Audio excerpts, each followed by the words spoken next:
এটা একটু মনোযোগ দিয়ে শোনেন। এই কথাটা ভুলে যায় না, আজকের লেকচারে যদি সব কথাও ভুলে যান এই কথাটা ভুলেন না।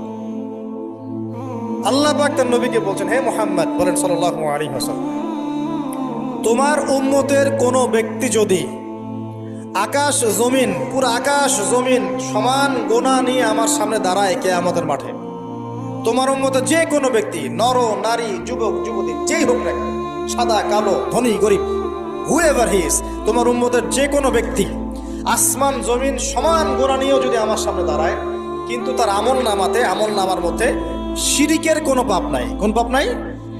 শিরিক তো বুঝি ভাই, আল্লাহর সাথে অংশীদার সাব্যস্ত করা। কিতাব তাওহীদ বইটা পড়ে নিয়ে, তো এখানে সব দেয়া আছে।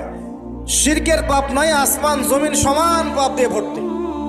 আমি আল্লাহ তার সামনে আসমান জমিন সমান ক্ষমা দয়া নিয়ে হাজির হব ইনশাআল্লাহ। মানে আল্লাহ পাক তাকে মাফ করে দিবেন ইনশাআল্লাহ।